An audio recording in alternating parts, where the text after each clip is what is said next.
So this is a very exciting consignment that I received recently, and I wanted to start developing some videos that go into the Gokaden. And the Gokaden are the 5 traditions of Japanese sword making during Koto times that we use as a tool to be able to make attributions of blades. So it's kind of an artificial construct. Honame Koson created a system of appraisal, or a kante of swords, by looking at the workmanship and seeing how it fit based on region and style into 5 groupings or 5 traditions, a Gokaden. So I wanted to start talking about those in a series of videos, and I will create some videos dedicated to the Gokaden. But I think this is a really good example to show because it's a representative Yamashiro-den sword. And Yamashiro is one of the first of and earliest of the 5 traditions. I'm also going to be doing separate video content that talks about the Connoisseur's Book of Japanese Swords, because this is a book of kante that uses the system of the Gokaden as the backbone of talking about the major schools of different traditions and the representative features of each. So back to the sword itself, this is a recent consignment that I just received. Very exciting because it's a long and close to ubu, or unshortened tachi, from the Yamashiro-den by the Ayanokoji school.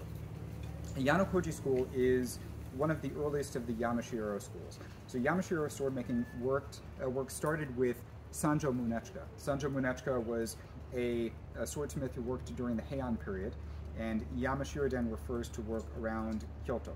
So he was a Kyoto-based swordsmith who worked around Heian, or towards the late part of the Heian period, which ended 1185.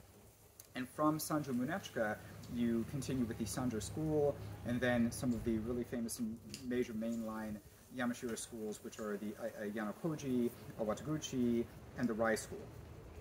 Sanjo Munechika left behind a number of famous swords. Probably his most famous sword and one of the best known is the Mikazuki Munechika, which is called Mikazuki because of the crescent wounds in its hamon.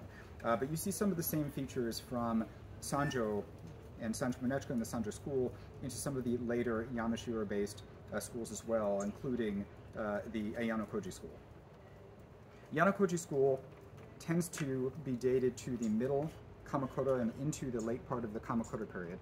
So this is from 1185, which is the end of the Heian period, through 1333, which is the end of the Kamakura period. So during the 1260s or mid-1200s is when they believe the Ayanokoji school began, and then continued into the early part of the 1300s. This is very exciting because it's nearly ubu. It's a very long tachi measuring over 29 inches in length. The lower Mokugiana is the ubuana, so it's the original Mokugiana of the sword. So it's not that far off from its original length. And I think you can see, hopefully this is going to be enough height, the shape of the sword. So you see that it has some of the characteristics of Kamakura tachi. You have a very small kasaki, you have a deep sori, you're not going to see fumbari. Fumbari is a widening that happens just at the very bottom, the base of the sword around the habakimoto, because it's suriage. So suriage means it is shortened, the hamachi is moved, the original area at the very bottom of the blade that would have exhibited fumbari is gone, but you can still see that it has that representative shape.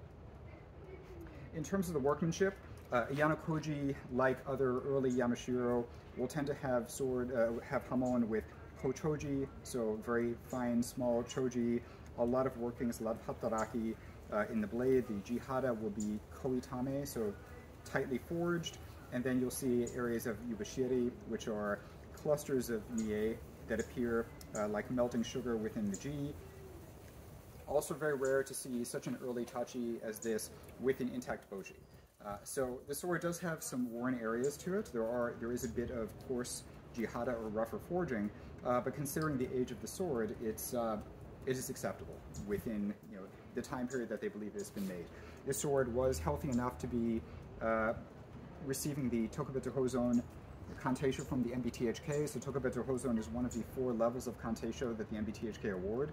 Hozon, Tokubeto Hozon, Juyo, and Tokubetsu Juyo. So beautiful piece, just received on consignment. I will go ahead and post additional photos and information on the sword. Any inquiries or questions, please just let me know. All right, thank you so much.